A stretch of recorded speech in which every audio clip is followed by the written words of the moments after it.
Good Wednesday morning, guys. My name is Jerry Miller, and welcome to Real Talk with Keith Smith. Thank you kindly for joining us. A pleasure to connect with you through the I Love CVille Network on a show today presented by Ross Mortgage, Scott Morris and Ross Mortgage. Count on Ross Mortgage and Scott Morris and his team to get you to the closing table and beyond in a home of your dreams, an investment property of your choosing, or a vacation home that's going to make the family happy and full of memories. Scott Morris and Ross Mortgage. Judah Wickhauer, the director. Keith Smith, the star of the show. The website, Real Talk with Keith Smith. The energy's picking up. The coffee is flowing through the panelists. Judah, if we could go to the studio camera, my friend, and let's welcome a panel of memorable proportions right here. Good morning. Memorable. Memorable. Speaking of memorable, last Wednesday was awesome. Just wanted to kick it off. I've received a couple of phone calls from agents. Oh, it was awesome. And listeners and viewers who all wish to remain anonymous, but they walked away. They learned a lot, and they liked the fun and the banter, and so it was really interesting. It was great to hear. It was heartwarming to hear that we made a difference in a couple of people's real estate lives. The most watched home buyer seminar in the history of Central Virginia. The whole history. History of Central Virginia. We have to track that data. Now, it was the only home buyer seminar, I think, that's ever been live streamed across this many social media platforms. So we had an advantage there, but I thought it was dynamic. The case studies were relevant. Yeah. Scott Morris, per usual, was on point. Thank you. So Scott, talk about your world. How's things going in the application world? And you know, are we busy? Not busy? What's Busy, the world look applications, like? leads, up, all the things. The struggle is, is getting under contract. There's still a limited amount of inventory, and people are getting their tails kicked, making very good offers. So, I've talked to some partners who do a lot of volume, and everyone's experiencing the same thing, like making very good offers without putting their clients' interest at risk. And we're getting into crazy town of everything's waived, houses listed that you can tell aren't going to appraise, just a variety, and that in multiple markets here, Richmond, Lynchburg, Northern Virginia. It's very much the same thing. Now, as you get into some more rural areas, we do see some one-offs, like got a condo in Base, Virginia. Where's that? It's like right on the West Virginia line for like $100,000 with seller concessions. So that was amazing for the client. Is that first base or second base? It's BAYSE. Yeah. Well done, Keith. I thought that was clever. When It was dad joke. When I was when I saw the contract come in, I was like, I have no idea where this is. So. Yeah, you had to Google it. Where 100%. I got something for you guys. Yeah. This is a perfect springboard to start the show. Maybe the first sizzle reel of the program here. I'm getting better at that. This is good. This is actually a really good talking point for both you guys. Okay. This is from one of your colleagues, Keith. Oh. Okay. Matt Neese. Oh. He put this on Facebook. Yes. Can I read it? Can I? Absolutely. This is a fantastic talking point. Absolutely. Great shout out to Matt Neese. We should tag him. Okay, I will tag Matt Neese. I'll do it right now. Here's what Keith's colleague, he's an agent, a realtor, wrote. I'm very curious of your take. KW agent, too. Yeah, KW agent. Sizzle reel waiting to happen. Public service announcement for Charlottesville, Virginia. Congrats, home values will soar again this year. It's a fantastic time to talk to your realtor about selling. In my opinion, this year will be 2021 all over again. I am seeing multiple offer situations in competitive sales already. Matt Neese posted that. Anywhere you guys want to go?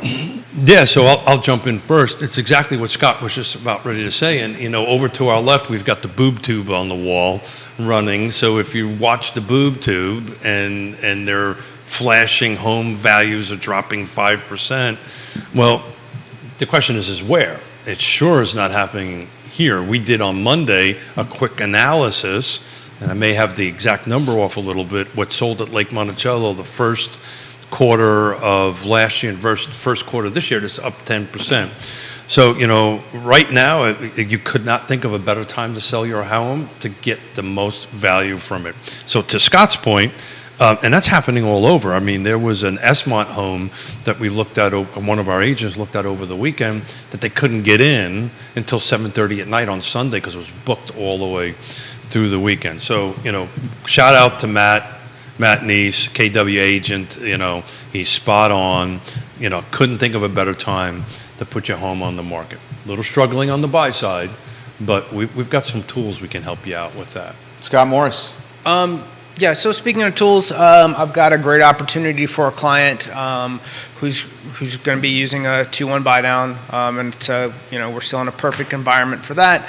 But when we talk about home prices declining and home prices increasing and competition and all these things, so there's a Wall Street Journal article that just came out, and it shows a divided line right at essentially the Mississippi. So anything west of that, Austin, Texas, west, those are declining markets, and the East Coast is absolute fire from Florida to New York, and part of that has to do with some of the decline in tech companies and growth, and how some of that activity has actually shifted over to the East Coast. That's exactly right. And we live in a area that when we were talking about what's going to happen with the economy and all of these things, where we said, we may not be recession proof, but we're definitely recession resistant, and that's due to the fact that we're supported, and I say this over and over again, by the university and the alphabets. And the alphabets, I mean NGIC and DIA and all of the Buffalo Group, the government contractors,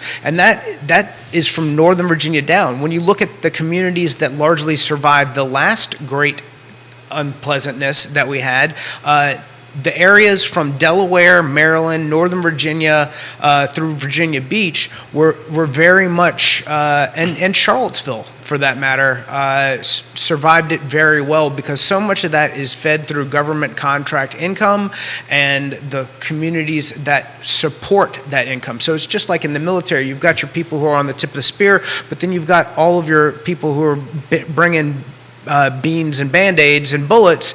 So, and that means, coffee houses, restaurants, everything that is part of the supply chain that money is supporting inside of each community. Scotty Moe, coming for it right there. Mark that for the first sizzle reel. 2021. Is this year 2021? 2021, you look back at American history, one of the most, how would you characterize 2021? From a real estate perspective? Yeah. Explosive. Yeah, I actually think this is going to be roller coaster. I think from a value proposition, and I'm just quickly looked at what's hit the market the last 7 days. We have 80 units, but 25 of them are coming soons. We haven't seen a lot of coming soons yet, but I think when we get to this time last year, I think this time next year. Yeah, that too. Yeah. Yeah, that too. But by the time we get to this time next year, I think 2023 isn't going to be better than 2021 from a total sales volume, not volume of sales, but a sales price point. I mean, we're up 10% in Lake Monticello. I went back and looked at the numbers while you guys were talking. So that basically means what you guys are predicting right here on the show is homeowners in this area, if we're going to say it's better than 2021, which is what you were saying, which is what Matt Neese is saying. I've tagged Neese. I think Neese is watching right now. Matt Neese, jump in the mix with some perspective. If it's better than 2021, homeowners in this metro area, double-digit appreciation yet again. So you had double-digit appreciation in 2021. You basically had double-digit appreciation in 2022. You're saying it again for 2023. 2020 was darn near close to double-digit appreciation. So the where's going to matter on the double digit. So I don't think you're going to see a blanketed double-digit increase. I think price point's going to have a lot to do with it. Where is going to have a lot to do with it. Features and conditions, all my normal 6 things I talk about all the time, that I actually say in my sleep at night. I found that out this morning, according to Yonna. But the reality of it is, you'll have different areas that are probably in the low single digits and some in the low double digits. But I think to that point is, 5 years ago you had homes So if the university is really growing by 10%, that's bodies. Injic is growing, that's bodies. Data is growing. We have Data, all these. these things are coming, that's bodies. So what's going to suffer is your entry-level price point, which we talk about all the time, but it's essentially, it's going to be gone.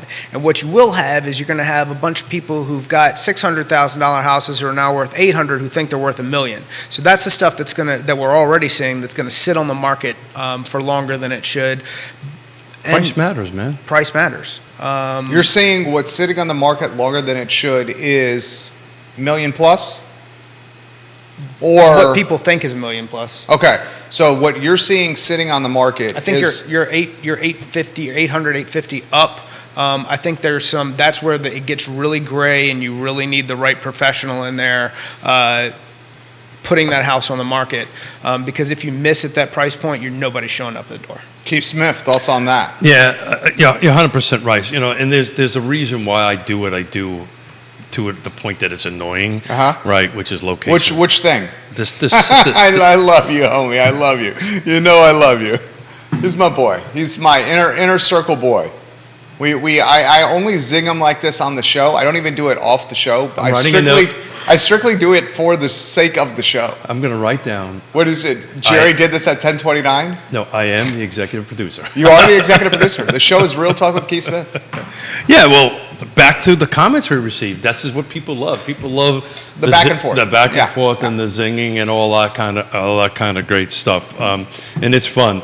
But look, I constantly use Lake Monticello as the litmus test, right? It's just an easy thing to get a grip around. And I happen to know, we're right now looking at 10 actives in Lake Monticello. I happen to know 2 of them, because I've lost deals to 2 of them, are going to end up going into the pending mark here, because they just haven't cycled through yet. So we really have somewhere between 8 homes available at Lake Monticello right now. At the moment, not a single one of them are below 325. Not a single home in Lake Monticello is below 325. I mean, it sounds like what you guys are saying to me. Single-family detached in Central Virginia come Q1 next year. We're at the end of Q1. This literally is the end of first quarter of this year. This time next year, you're saying single-family detached starter home, first-time home buyer, is basically going to be a 4. That's basically what you're saying. Well, there's two 325s, and then it jumps up to 399. So if we're getting another double-digit appreciation after last year, double-digit appreciation at Lake Monticello, after the year before that, double-digit appreciation at Lake Monticello, and in 2020 we had pretty darn near close to double-digit appreciation. So you're saying it's going to be a 4. This time next year. Yeah. So I really, so the median, the high and low list price right now is 423. But there's one in particular that's on the market, that's been on the market for 233 days. We take that out. It's the highest, so the medium kicks that out automatically, right? It also kicks out the low end. But if I was to go in and change that and drop out that 799, my suspicion is you're somewhere in the high 3s to low 4s right 375. now. That's what you think. Yeah. I would say there you that. go. And then and there's the interesting thing is 34 of them are in pending, and to your point, the median pending price is 337. So we're creeping up. Lack of inventory. But we would take a look at in the city of Charlottesville. We would end up seeing the same thing.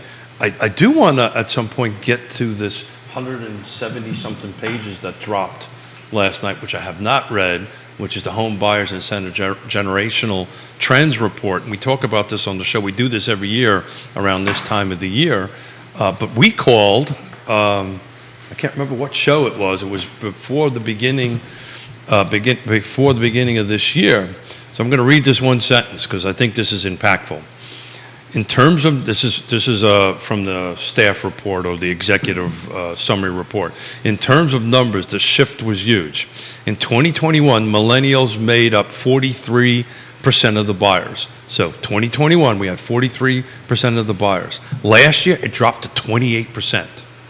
So we went from 43 to 28%. But what went up?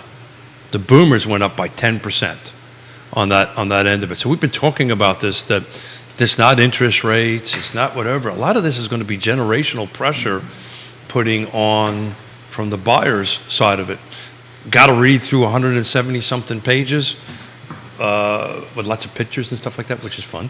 It's easy for Smith. We'll get Scotty Moe in the mix on this. Basically, the boomers have a market advantage because they own a home currently. They can sell it. That translates to a bag of money that they can use in the next purchase. That's the advantage they have over millennials and Gen Zers who do not own real estate right now. Anywhere you want to go. Well, that's exactly what, where we're at. And the number one thing that I preach to anyone who's saying that they want to wait is going, if you get in now, you can build some equity towards your next step. The longer that you take to do that, the more challenging taking that step is. That ladder, the rungs on that ladder get wider and wider the longer that you take to get in to get started. So that's interesting. Gen Z jumped from 4 to 7%. Now we need to figure out what Gen Z is.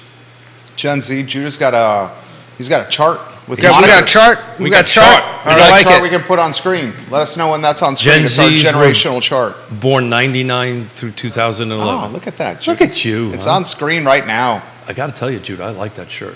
That shirt looks very good on you. Look at the joke. We had 2 big meetings this afternoon. Man's dressed to impress over there. Your eyes pop with it. Just to wow, let you keep saying your eyes are popping over there. Yeah. Judah. It looks good. The generational chart is up. So Gen Z, Keith Smith, 1997 to 2012. Well, according to this report I'm looking at, 99 to 2011. So we might have basically the same. We might have to update our charts here. Millennials 81 to 96. There's this hybrid category that's floating around called Zillennials, which is the young millennials and the old Gen Zers. The Zillennials in particular, strapped with student debt, having difficulty buying real estate first time, credit card debt also a problem right now. Of course, they're in a very inflationary period and a difficult labor period right now. So looking at a couple of quick notes here, I got to get into the percentage of it, but another takeaway, another major surprise is people are still moving much further, an average of 50 miles away. So 50 miles away from, I got to dig into that, is probably the center of employment where they're working. So to this drive to you qualify, which I hate, much like date the rate, marry the mortgage, or mortgage the house. Date the rate, marry the house. Yeah, I hate that. that One very frustrating. Yeah, I hate that. So it's it sounds like some loan officers came up with that idea over there. I think that is actually. He actually hates I watch in social media. I see it slung around by realtors more than I do LOs. Touche. That's very true. I see it slung by agents more than LOs. No doubt about that. Multi-generational homes, we've been talking about that, are the most common for boomer homeowners and are remaining the highest level historically at 14%. So 14% of all the sales last year were multi-generational. That is where, we talked about that on Monday with Nikki. And Donna. And I know one of these Lake Monticellos is a multi-generational that my client lost, which will come out of the active into. So we know for certain now you guys lost on that one? Well, I lost that one, yeah. Yeah? And that was Lake Monticello right under 7? It was $699 and 3, 4, 5 houses away from me, so personally. Basically 700,000, 3 or 4 houses from Keith. That's about as close to 700 grand, 699, 999. That's right. Let's call it 700,000. Let's call it 700,000. Understood why agents do that. You know why agents do that. It's to get it under the field category with search. Where people search, yeah. Well, this is America. Like this, that's the Walmart effect. That's the longest running sales strategy. Like it goes back to I think the 20s or even before that. I'm pretty sure Sam Walton did that in Bentonville, Arkansas, as he launched his first country store. Now Walmart. Keith Smith. Yeah, so it's interesting. So one of our mutual friends, Coach Rateau, which is a couple of houses away from me, Monroe Rateau. Yeah, my. Oh, Monroe's my boy. Bring up. And they watch. Yeah, and they watch. Used to be the boys basketball coach at Fluvanna County High School. He was the AD. One of his best basketball teams were the Twin Towers, the Blackwell Twins. Yeah. Front court bruisers. took Fluvanna County to the regional playoffs. I think they won it. I was a staff writer for the Daily Progress when Monroe Rateau was stomping on the Oh, sidelines. really? Yeah. I didn't know that. I know Fluco basketball and Fluco football quite well. So he Big was, ups Jason Barnett. Big ups Scott Morris, the athletic director. So his question to me was, oh my God, what's going to happen to my tax assessments next year? Big ups Mad Dog Mike Sheridan. Also a board supervisor. Yeah, Yeah. Michael. Mike Sheridan. Mike Sheridan. Got a special place, Fluvanna County, in my heart. Yeah, he is, I think, vice chair now. I think from being chair for quite a while, and Miss Moselle Booker took over chair. So the conversation around the corner as I'm cooling down from my bike ride is what is this going to do to my tax assessment? I said, well, it's going to go up. And oh, by the way, you now have more value. And his question to me is, do you think I should sell now? And I said, yeah, absolutely. Let me give you my card. And he went, no, I meant Yonna help me sell. But yeah, so, it's man, that's the point here. The inventory is ridiculously low. If you want to sell, now's the time to go ahead and do it, but definitely on the buy side. So talk to me a little bit, Scott. What I know we do this all the time. You talked about a 2-1 buy down. From a lender's perspective, how can we get creative to win the deals? Well, the biggest problem with that right now is the fact that to make that make sense, you need seller concessions to do it, and getting an offer accepted with seller concessions in this market is more and more challenging. So when we went through a period, as we go through the ups and downs of I think we are on a downward trajectory as far as rates go. And we've seen that the more things break inside the economy, the more the bond market reacts to it as a safe haven, and rates gradually decline. So should we actually face a real recession, that'll help us get there faster. Not necessarily what we want for a nation, but it may be the effects from the medicine that it's receiving. Outside of seller concessions, how quickly can we close? How can we protect you with an appraisal gap cover? So let's say you're offering $500,000 on a $420,000 list price. Maybe you say that you'll cover the gap from 480 to 500, from 480 and above. But if it comes in at say 435, then everybody's back to the drawing board. So there's tools, there's strategies, there's different things that we can do to help you put together a safe offer, an offer that not only you're comfortable with it, but protects you going forward. Because we're going to see continued appreciation. But to what point is it not enough to make it make sense if you're having to go so far above list in order to win the offer? Good take. So we're in Richmond a little bit, as you know, right? We're trying to help Yvonne and Houston buy in Richmond, plus I got a couple other clients, and in certain specific areas. Let's give Matt Neese some love. And He's watching right now. Hey, well, I did it when I started up. Matt, Yeah. Great write-up. Thank you for what you were doing, and you're spot on. But, when I first met him, I can't remember how many years ago when we were helping him, coach him a little bit, I knew that dude was going to be a rock star. So he gets it. He understands it. He gets you have to put 110% in. But what I was getting to, thank you for reminding me to do that, Jerry. So we're starting to see the volume of offers decrease from like 30 to 50 to 15. So I think that's I was talking to somebody yesterday, and we go through these booms of insanity. And then some people are, they throw the towel in. They say, look, if it's this crazy, I'm just not doing it. I can't do it. Or I'm not doing it here.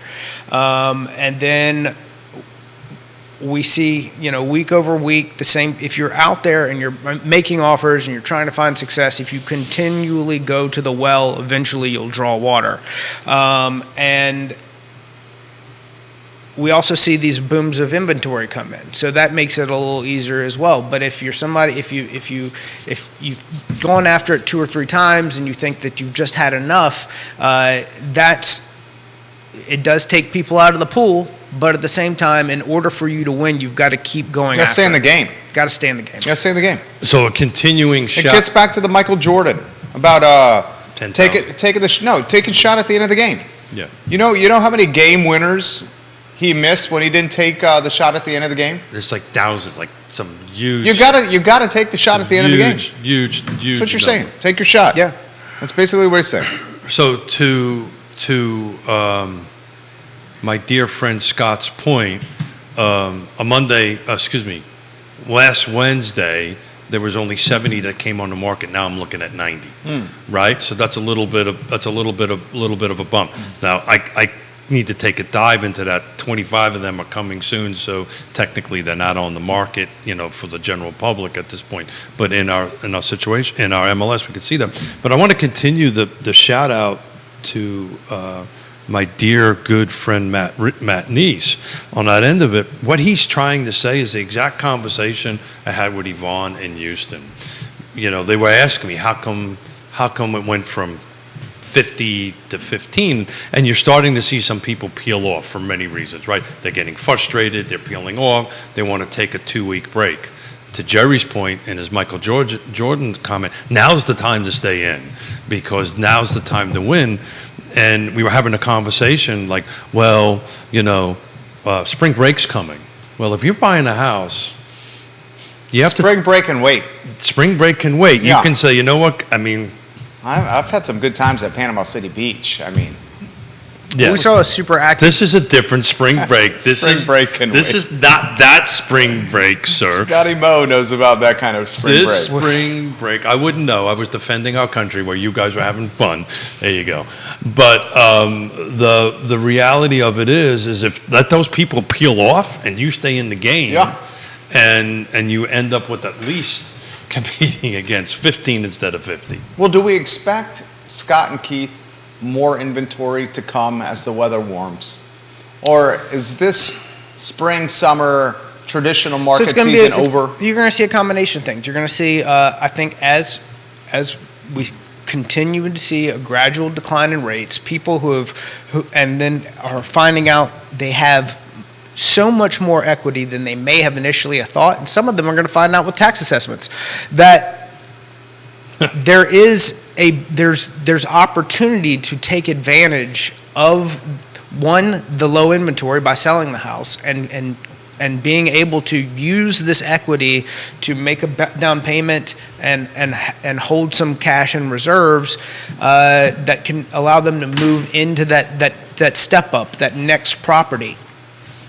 And that's what's going to help move the needle, is a combination of a declining rate market and people seeing what they have, and then the time it takes to get away from, look, we're clearly not going back to 3% rates. That's not going to happen. So I think everybody gets that. Everybody except for the guy who's got a 3% rate? No. People who don't have it get it. People who have got it don't get it. Why would I let go of this for that? But as they see these pools of equity grow, it's not real money until they actually pull the trigger. And if they're going to take advantage of it, what does it take to, okay, look, I built up some debt. I don't want to refinance and stay in this house, but if I could sell my house, pay off some debt, and be somewhere else, maybe I could make sense of that. Those are the types of things that you'll see make moves from a human perspective. Keith Smith. So we've been doing this show for half an hour. That new dropped from 90 to 81. Just as I just refreshed everything. So when we started, there was new homes that came on the market, which was 91 and 90, just dropped to 81, and my pendings went up by 9. So like I was saying earlier, things are now starting to hit that maybe sold yesterday or the day before yesterday, starting to hit that market. So to Scott's point, this number just going to start fluctuating up and down, much like the interest rate. So are we still holding? I ask this every show. Are we still predicting the 5? Are you still there? I mean, so He said high 4s. I said like 4.75 would be a number. The people, the big predictors are saying 5.25 by the end of the year. That seems to be like the consensus rate, and into the fours and into the mid to low fours by end of 2024. So I'll keep my prediction in the fact that maybe we dip in at one point as we hit that balancing act of what lands us at 5.25, or what the people who actually get paid money to make these predictions seem to think. So I've had 2 conversations with sellers since this morning. Since Monday. Direct reflection from what we did last Friday on the show. The reality of it is they are at this 2 to 3%, but they asked me to do an assessment of what their value is. What the equity. They have a 2 to 3% interest rate. Yeah, is that I what think you're saying? somewhere around 3.25. Okay. Right, and they're having life changes. Right, more little people coming into their lives. Okay. And they want Congratulations. they want to move up to something bigger. Best of luck. It's so what we did. extremely difficult. Sorry. I said best of luck. It's extremely difficult. Well, we're going to talk about that here in a minute, but we had 2 little people in our house and our daughters for 4 days, and it's nice to have our house back. There you go. Let's put it that way. But we did the math for them, right? And we said, okay, you bought it at this. We're going to sell it at that. Here's your net proceeds. So you have this, to your point, you have this amount of money, and now let's start looking at what we can buy, because now we have this much cash to go ahead and do that. And the life changes and so forth and so on. And the fact that they had a 3% mortgage went off the table so damn fast, because they were worried about what am I going to buy, and how am I going to have my extra, actually thinking we're going from 2 to 3 kids in this household, 2 households on it. So I think you're starting to see a rethinking of this. I'm staying put because of 3%, but we'll see what the generational report says. I think when life changes are going to be the predictor on how we're going to move forward. What do you think, Scott? I completely agree with that. But at the same time, I think those people who are moving because of life change, they're going to do it no matter what. I'm talking about what puts more inventory on the board is the what ifs, the people who've gone and see, all right, I've got this much money in theory to how could I use that? Because taking the next step happens for everyone when they see changes, such as this tax assessment comes in and says, okay, this is how much you're going to be paying. Well, then, gosh, if I'm going to beat that much here, how much could I of equity do I have to maybe move somewhere else? And that's what starts those conversations. The people who are moving for a need over a want, we need to get more of the wants on the board in order to solve the inventory problem. I like it. This question's coming from Jonathan. Gentlemen, do you guys expect rates to get folks to list? And if they do list, how's it in particular going to impact homes that are over the jumbo market threshold? Jonathan, offer some feedback and some perspective on this. Are you looking to purchase in that price point? If so, put it in the feed. I'll relay it live on air.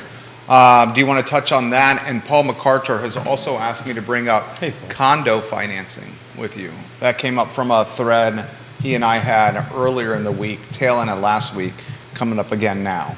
So I think the first conversation, the first comment was legit what I just said. I think the comment came in before you got it. Yeah, because I'm monitoring a bunch of pages, but you basically answered that question. Yes, and then how does it relate to the jumbo market? I think that's when we get into having a professional who can He's got a price your budget of house just matters. under $900K. Having a professional who can price your house matters. That's where I see somebody who if you've got an $800,000 house, but you think it's worth $1 million, and you tell her, and you've got an agent who can't explain to you why it's not, and you put it at $1 million, and nobody shows up for 3 months to try to buy it, you got to. Those are the problems I think that we'll see in relation to those numbers, and so that whether that number is 8 and then it's listed at $1 million, or the ones that will run at 1.2s, those. Having the right professionals in your process are what matter.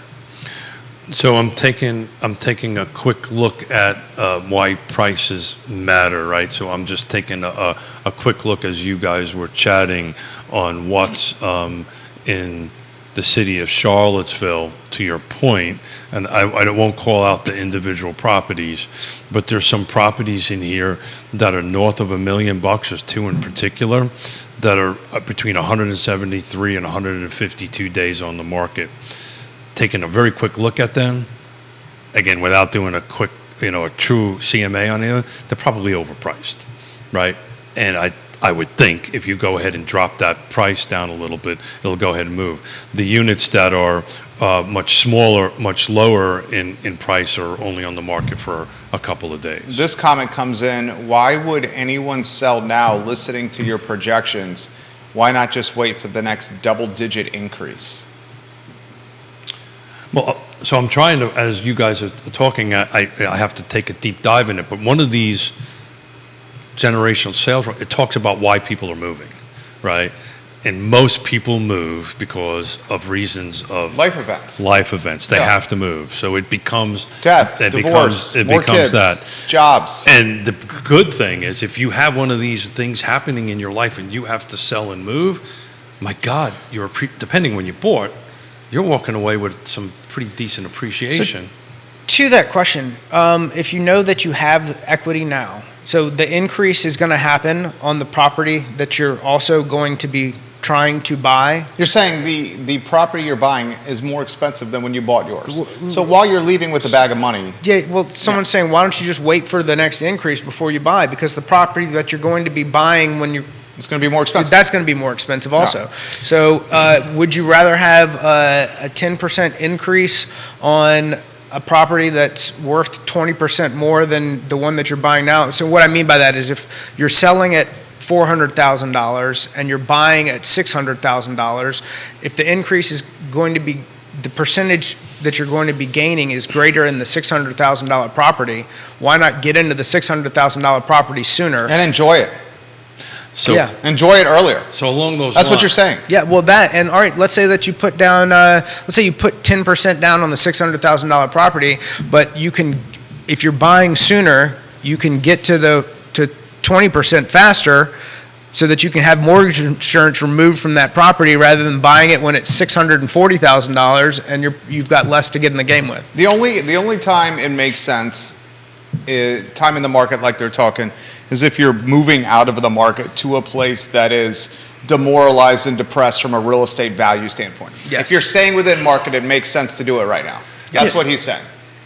Yeah, or you're the boomer that's been in the house for 10 years or 20 years, and you have a pocket full of cash. Because or if you're the millennial that's been in the house for 2.5, 3 years and bought right at the beginning of COVID. So it's interesting, and as I'm thumbing through this and you guys are talking, I had a conversation with Yvonne, right? And she actually volunteered us. If you don't mind tagging her, I know she's up taking care of little baby. I'm tagging you.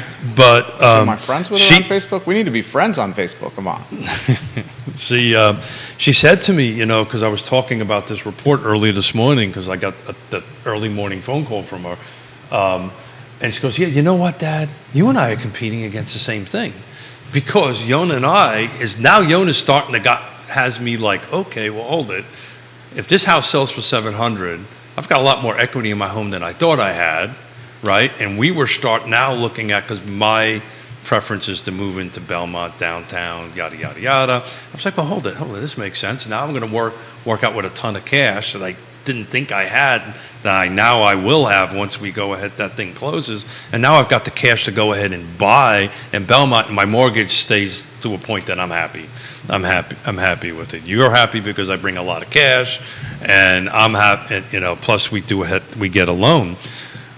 To follow up on it a little bit more, I had a conversation with a millennial who is getting out of the buying game, for lack of a better term. And I said, okay, great. So you're going to go rent for a year. Let's talk about that, right? So I've got only X amount of cash. They only have X amount of cash to put down on something. You're burning that cash. They're going to go rent at $2,500 a month for 12 months and then decide to come back into the game.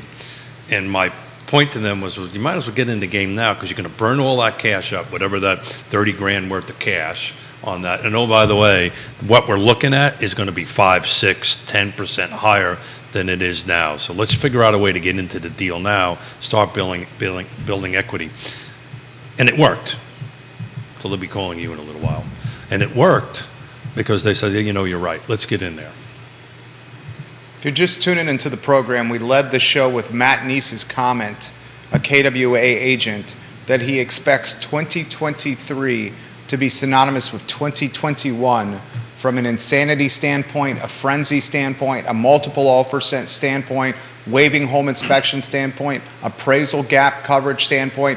That's what his prediction of the real estate market is for this year. But we're already Keith there. and Scott have said we are already here right now, so they agree with what Neese is saying.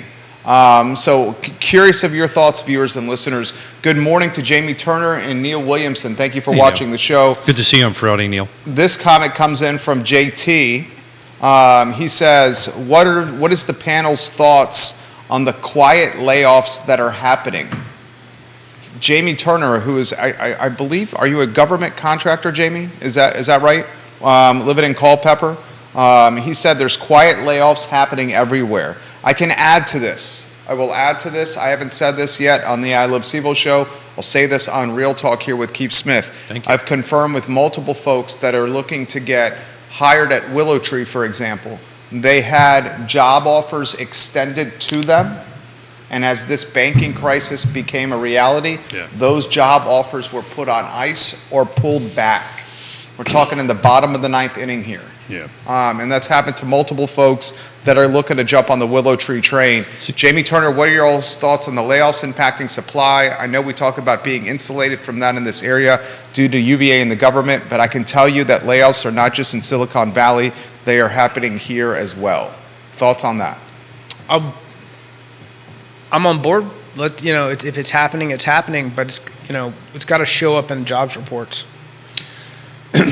But isn't that what Powell wanted to happen anyway? Like, that's the goal. That's what I've been saying. Yeah. Like, His point is this: will that create additional inventory? And I think the response to that would be, I don't think it's going to be voluminous enough to drive the needle or move the needle. But I may be wrong.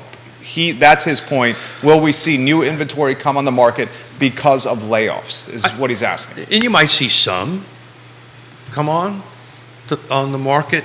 I think some of those were internal lateral moves of people that are not moving from the West Coast to the East Coast. You'd have to really take a deep dive into why Willow Tree is doing that. I personally think they're just like, okay, let's just take a little bit of a time out. They're just taking a pause, Let's like take a everybody pause. else is. Let's take a pause. Let's see how this thing shakes out. Is this really a crisis, or is this something the boob tube over here is telling us is a crisis? Yeah, it's just a pause. I think it's a pause, and I think it's not going to have a huge impact on that.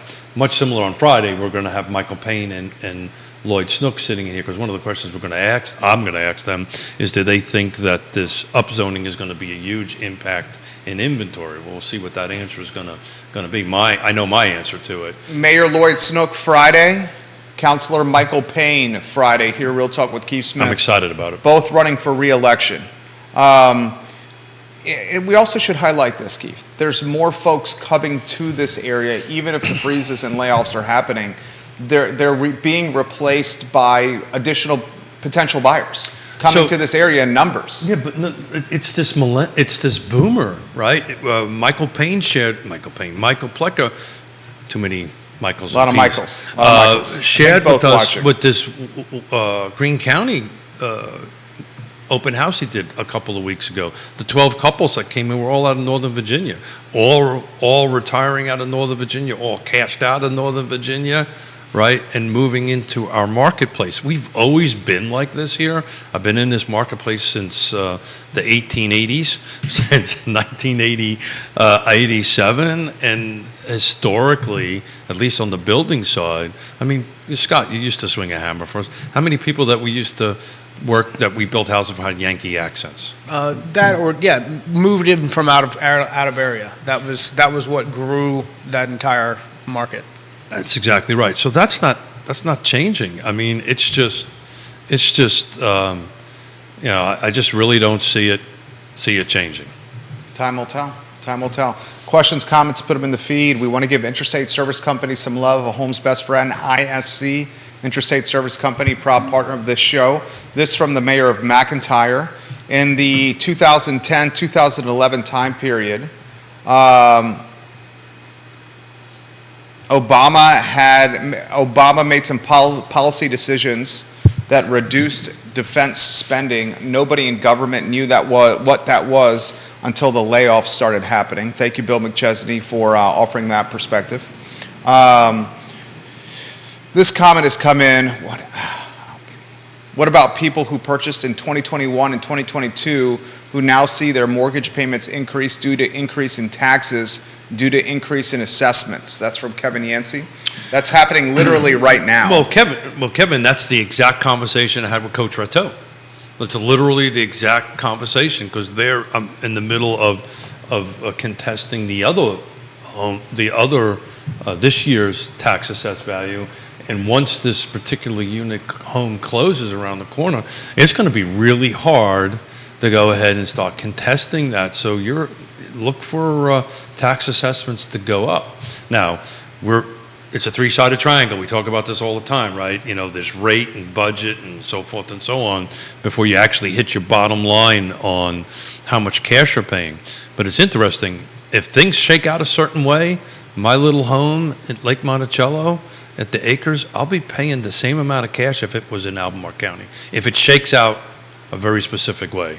I think the budget's going to be about $1 billion in Fluvanna County, and I think they're just going to have to adjust the rate to get there, and my amount that I pay per month is going to go up. Dylan's Rule, welcome to the program on Twitter. Thank you kindly for watching the show. Scott Morris got a question on refinance. Has he seen refinance applications in business uptick?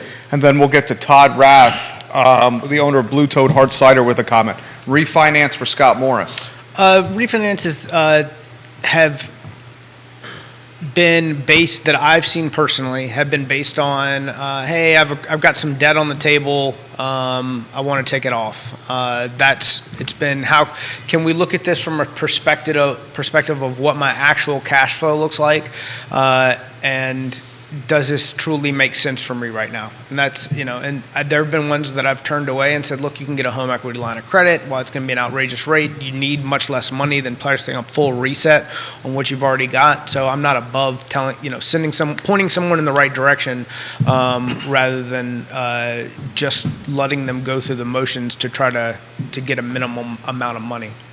There you go. I want to give a shout out to Todd. That is some awesome stripers he's pulling into the boat over in Smith Mountain Lake, and he's only inspired me to try to go down there and do a little striper fishing. Todd Raff says the last census, 2020, the state of New York, not the city, but the state, lost 1 million people. Yeah. They went somewhere. Virginia, North Carolina, South Carolina, and Florida. Folks are coming here. They're flooding here. I'm seeing it in my neighborhood. That's why, to the point that Scott and Keith continue to make, while the buyer pool from 2022 may have been 50 feet deep, it's not as deep now, but it's still 25 feet deep. You say it constantly on this show. And I literally see it firsthand on the program. He says, thank you very much, Keith Smith, Todd Rath. Yeah, I'm going to connect with you so you can tell me where the spots are. I'll pull my boat over there, and he'll probably lie to me, won't tell me where they are. Smith Mountain Lake is on fire right now. Oh, yeah. You doing any business over there? I don't, but I've got some friends who are down there. It's absolutely on fire right now, Keith Smith. It is, and I'm trying to look up the United Van Lines. Lake Anna also on fire. Yeah. Yeah, I know, but I hate glowing fish. So I'm just saying. Seems like there's a lot more fish over by the outlet of the nuclear power plant than we're over there. But we love actually sneaking down to Smith Mountain Lake. Question here from Jennifer Foster. She said, could we get back to the condo financing topic?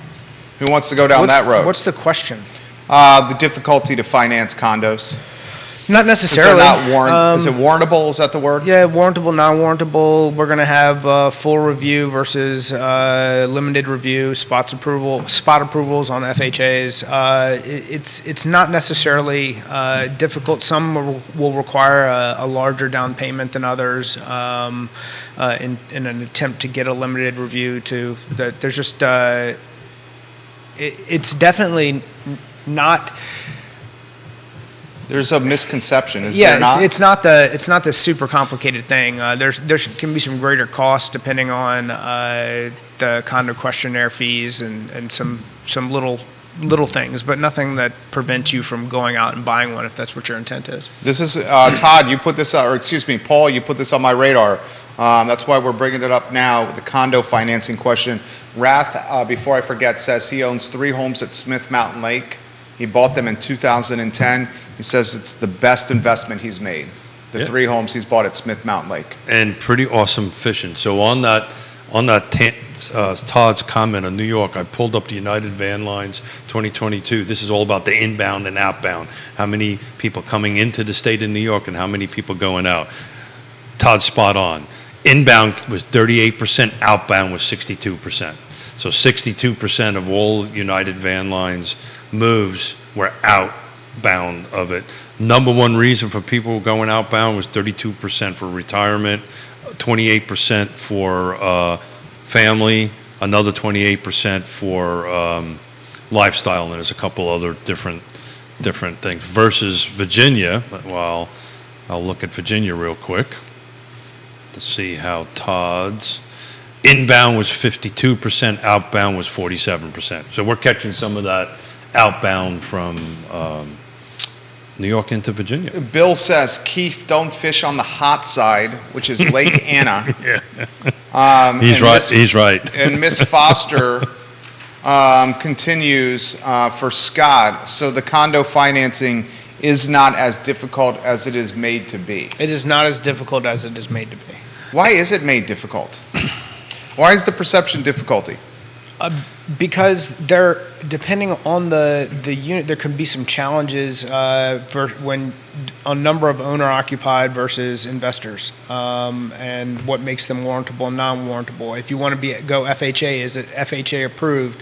That's probably misconceptions, and people who don't know how to navigate it are probably the biggest problems. There you go, Scott Morris, Ross Mortgage, right there. Keith. It's also a great way to get into the homeownership ladder.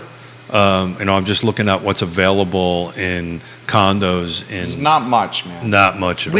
We don't have there's not a ton not of them much here in condos. Charlottesville. Yeah, so back to the conversation, if you let me do this for a minute, Scott, to the conversation we're going to have on Friday with Michael Payne and Lloyd Snook is, will this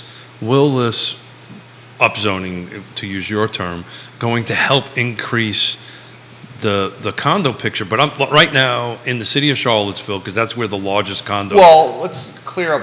Will the upzoning create more condos? Create more? You want to say condos or more units? More units in general. The diversity of units. Okay, right? Understood. The diversity of units. I like that. The diversity of units, right? Is it going to be, I'm going to take one lot and turn it into a duplex, or am I going to take one lot and turn it into a small condo, right? Or am I going to go ahead and do, whatever? We talk about this whole missing middle thing all the time. But condos right now, actives, it's not much better. There's 11. There's one at 285. Is this city of Charlottesville? City of Charlottesville. Okay. There's one. Thank you. There's city of Charlottesville. One at 285, and it tops off at $2,874. You got one at what? On the market for 1,451 days. You got a nice one in Walker Square at 375, a 2-bedroom, 2-bath. And it's really interesting. If I'm in my mid-20s, early 30s, I'm all over this one. Walker Square is great, and the condo. Where was fees, the $2 million plus at? I switched into something else here, sir. I just wanted to take a look at the history of that Walker Square's condo, just to see where it first sold. I got that for you. Yeah, as you know, my end's a little bit more clunky. The 375 Walker Square unit has mainly been an investment property and has been listed for rent for years. Yeah, that's exactly right. Yeah. So you're buying an investment property here. You're buying an investment property, right? Yeah. But you're talking from 2009 to 2022, assessment appreciation, 2009, 263,700. 2022, 314,000.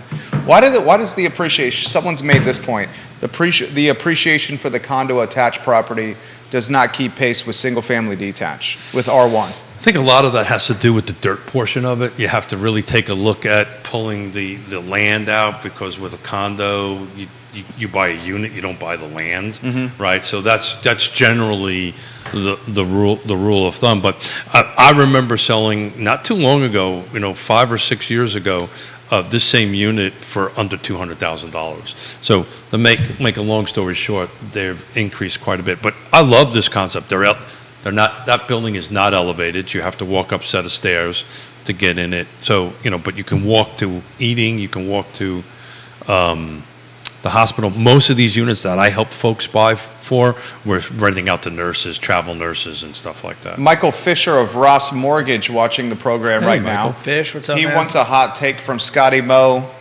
at this moment. Fish, welcome to the program. At this moment? He wants a hot take from Scotty Moe. take. Fish Ooh. does. Hot take on a condo is No, on for anything. value? Okay. He says, "Good. I want a hot take from Scott Morris." Ooh, baby. Hot take right now is what are you doing for competition to improve your situation? Are you saving more money? Are you exploring all of your options? If you're a veteran, are you taking full advantage of what a VA loan offers as far as being able to go zero down and be able to show that you can compete in this market?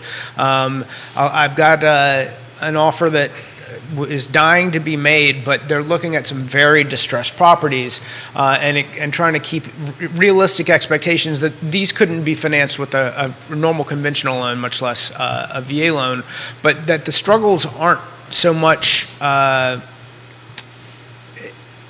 appraisal related or any more normal finance related, but in the fact that a property has to be in a livable condition in order to finance it. With VA, it's really, we're just looking for safety items and some very minimal condition things. You can go out and buy 90% of the properties that we see sold with a VA loan. So I'm going to kind of go. That's a good take right That's- there. that's You like that, Fish? That is a good take of it. As two vets in the room, we love it. I do not like when VA loans get discounted very quickly by the seller, which burns my bubble a little bit on that end of it, but that's a different story. But back to the condo thing. So what you're going to start seeing in the new construction world, Stanley Martin, one of our wonderful sponsors, are actually starting to do this. They're doing kind of a modified condo, two-story condo. So you have a unit below and you have a unit above. So it's a condo environment. And they're doing that because they can get a little bit more density in these projects. That Like a less than 4 unit. 1, 2, 3, 4, 5 side-by-side units, one unit on the bottom level, one unit on the upper level, right? And that certain of them are going to start hitting the market in some of the areas around here. But that's how we're getting creative. The private sector is getting creative to create units. So you're going to start seeing condos being a little bit more in it. And we've got condo product, right? We can help folks. Yeah, absolutely. So talk about, is there any differences? How does that process work from a lender's perspective? So there's a little bit of penalty in rate. There's some loan level price adjustments. Which goes back to kind of like, why aren't they considered to see it? Why don't they appreciate as well as single family?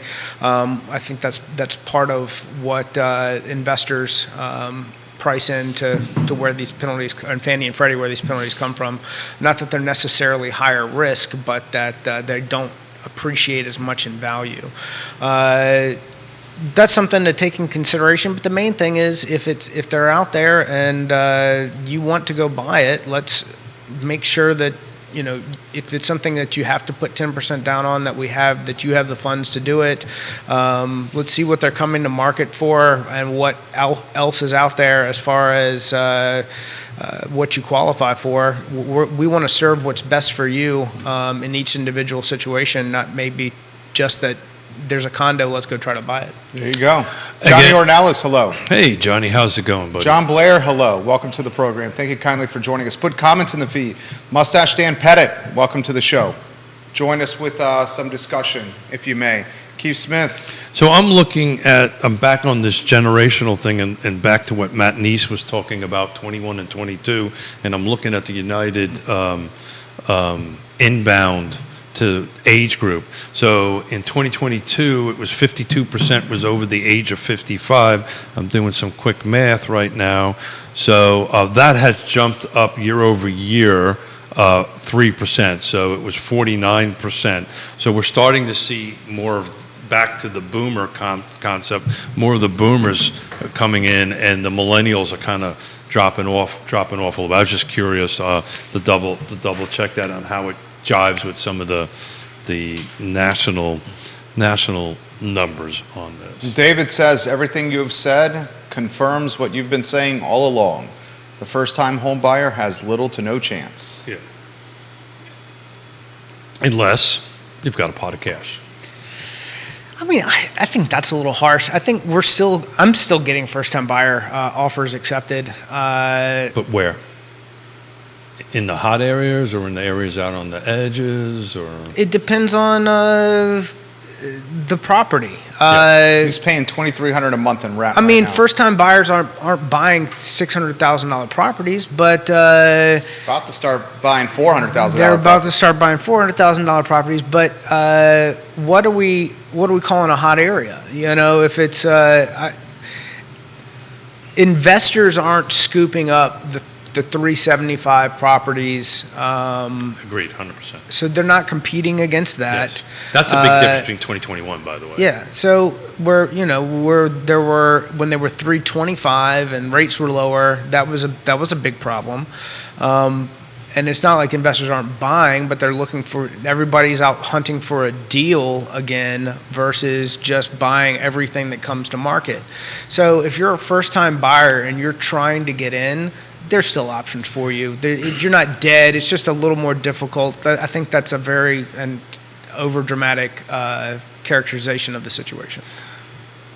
So what first-time home buyers, at least the ones that I'm working with on it, are coming to the realization. Your daughter. Well, plus others, are coming to the realization of it. Two things. And this is what I want to talk about, the 203 program, because this is, I think, going to be impactful going forward. They're at the moment are saying, okay, I don't want to renovate, I don't want to upgrade, I want to buy a house that has all the updates done, built in the 40s, 50s, or 60s, whatever it is. Well, the problem is those are the ones that are getting outbid, those are the ones that the people are bringing cash. Okay, guys, we've got location, price nailed down, we've got the features, but we got to work on the condition, right? Or there was one that we looked at that literally has the wiring has not been updated since 1920 in the house. 1920, right? So we're starting to have this conversation about, okay, great, guys. So what is this going to look like? All right, nobody's bidding on this because other folks don't want to do the work. Okay, what does it look like to do the work, to do the hard lift? So talk about the loan product that can help these buyers. So if we're going to get a renovation loan or specifically an FHA 203K, for everybody, let's call best practice getting a contractor that's going to walk through with you to get an idea of what your total costs are going to be. And then from there, we'll get a HUD consultant to go with the contractor to take a look at the scope of the work and then generate a breakdown of materials and labor on the cost of repairs. We're going to close it on an as-is price for what it's being sold at, and that's agreed upon in the contract, and you're going to put a down payment based on the subject to value of what the property is going to be worth and how much you're going to finance in for renovations for a total loan amount. Now, this gives you a lot of opportunities, especially for the fact that if we're continuing to see an environment we're appreciating in, if this work's complete in 6 months, and then in 2 years, the value that you have on the house versus what it's then worth gives you a lot of opportunity to possibly refinance, have mortgage insurance removed, or you're building a step up years down the road. So back to your point, and push back a little bit on Jerry's point. We usually ask, at the closing table, before the closing table. So, tell me about the process, yada, yada, yada. And inevitably, there's a few people that say, oh, but inevitably, usually they'll lose a bunch of deals, and the one that they get, they will always say, 9 times out of 10, I'm glad I got this one, not that one. Yeah. Right. Do you experience that? So I explain all the time, and It's one of generally the- life. one- it's Trying to do it on the high level. So everything that you lost was in the last place. It was in the last place I looked. Or my wife goes, hey, honey, I lost my wallet. Well, where did you leave it? Well, if Yeah. I knew where I left it. Right. I didn't lose it. Yesterday or 2 days ago, this was Monday evening, I left the keys in my locker, literally in the locker, like on the door, Oh, yeah. hanging from the door in the lock. I came by the next day, 20 hours later, and they were still there. Good Nice. bunch of good people. Yeah, that says something about the place, right? Literally, they were still there, and everything was in my locker. Good It people. made me Feel good feel about people. reassured about society, yeah, man. and people. So Yeah. People are a lot better than everybody. 100%. Than that freaking thing. 100%. That freaking thing. Well said, tells you. Keith. So I tell people all the time, just because you think that this one is the one and you don't get it, there'll be another the one. I promise you. And to your point, people are generally happy that where they end up is what worked out. sure. Better deal, better yeah, features, better neighborhood, better everything. Oh my God, I'm glad I decided to wait. I try to explain it this way. I don't know if this makes any sense, but I'll give it a shot anyway. It's kind of like the slot machine, right? And you're putting quarters in, or whatever you do, quarters in, you're pulling the thing, you're not doing it, you walk away, and Smith walks in and puts a quarter in and pulls it down and wins the whole thing, right? You got to be in the game to win, to go ahead and do that. And at least my daughter and I came to an understanding on that term, on that thing. But that's kind of like what it is. You got to stay in the game. You got to keep on pushing. You got to keep on putting those quarters, or whatever they are, dollars. I don't even know. Bitcoin, Bitcoin. crypto.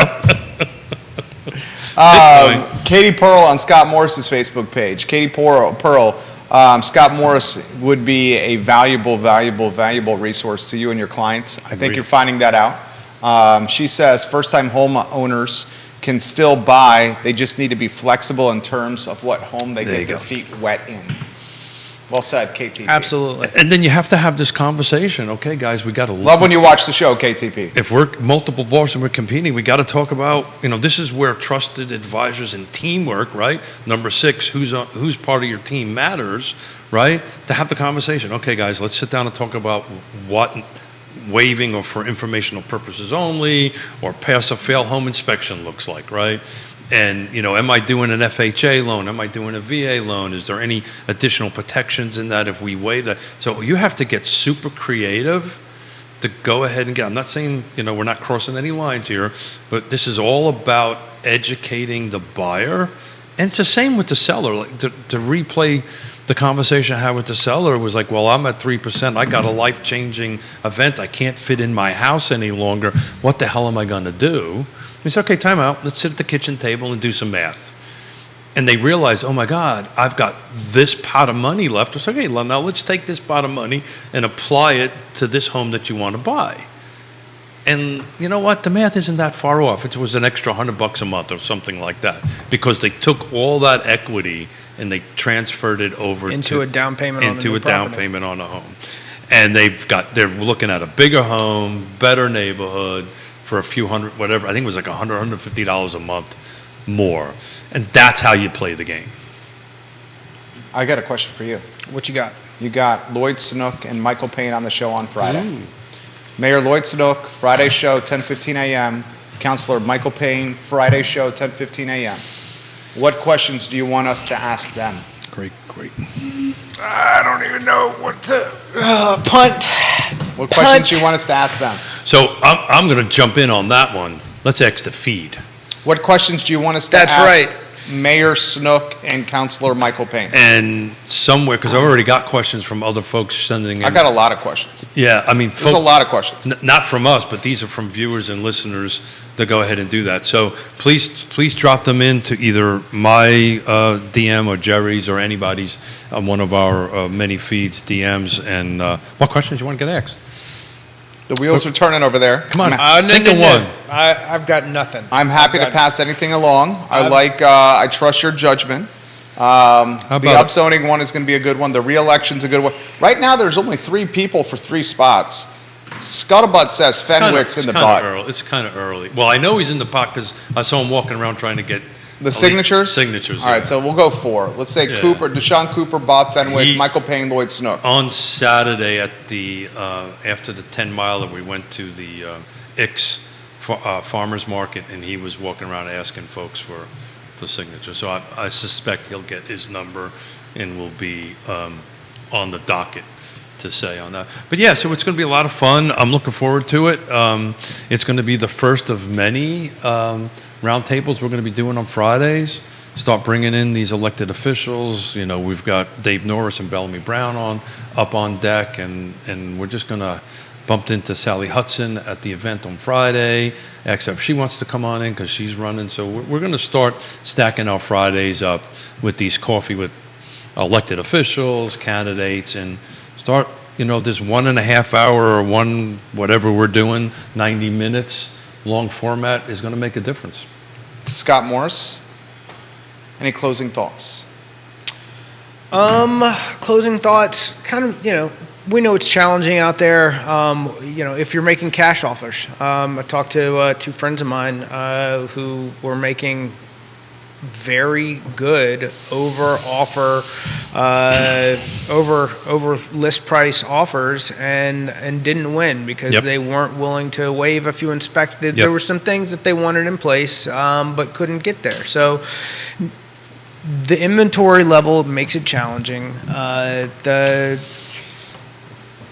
The number of buyers that we have also makes it challenging. But if you keep going to the well, you will draw water. Trust your people, trust the process, and we'll find a plan that works. Well said, Scott. Terms matter, right? It's not necessarily about cash because we've had the same thing. You shouldn't feel forced to give up everything to get in a place and be exposed to greater. If you want to get in and if you love the house, yes, right. Terms are going to matter. But operate at your own level of risk. Absolutely. Until you found that maybe that just will not work, then you can go redraw a plan. So I found, particularly recently, but over the years, everybody starts with their top 10, right? Whatever their top 10 is.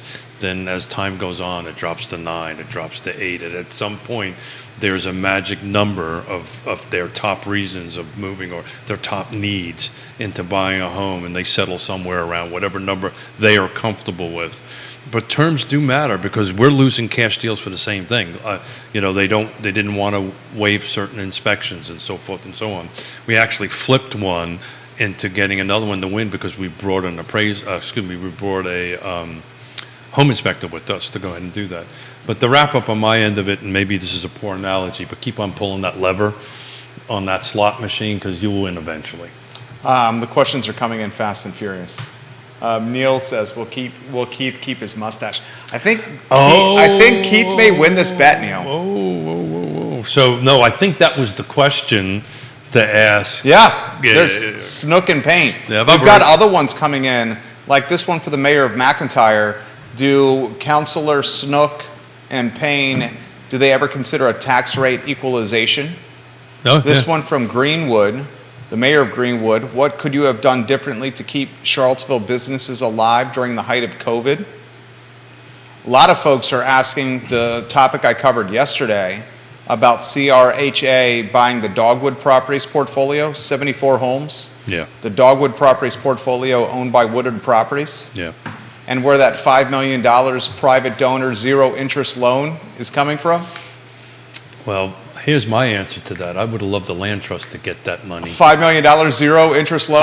I'm having a text conversation with several candidates for the state level about this very thing, that if and I'll have math for this. This is on my question list, but I'm actually going to have math for this for Friday about if the land trust got $5 million, how many homes, how many permanently financed, permanently affordable homes we could put in our city.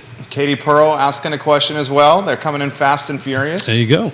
Dan Pettit's going to watch Friday. He says he'll buy your house for $700,000 in the feet. No, he won't. Then he says, No, only kidding. No, he won't. Only kidding. Although, Dan, you did see the home 3 or 4 doors down from Keefe's that went under contract Well, at no, $700,000. it's not there yet. It's pending. Is it not pending? No, I haven't. You gotten a looked? ch- I didn't have a chance to look. I don't think it's pending yet. Okay. Multiple offer, though. Keith Smith, Real Well, Talk with I know Keith we Smith. lost an offer. I know that much. So. Well, we know it was multiple offer. Yeah, correct. Real Talk with Keith Smith, archived at realtalkwithkeithsmith.com. Scott Morris, Ross Mortgage's finest. Scott Morris, he's the guy you should call if you're looking for a mortgage, guys. Scott Morris at Ross Mortgage. Judah Wickhauer, I Love CVille show up in 57 minutes. I'm looking quickly. It's still active. You still have, I was doing the same. 11 Fleetwood Drive is still active. Yeah. So I would imagine there's a bunch of negotiations going on. It'll be a while. Still before- active and on the MLS. Yeah, it'll be a while. Thank you kindly for joining us, guys. So long. There's one at 800 in there. Not at the Acres. That's No, not at the that's a waterfront. That's a waterfront. Mapleville.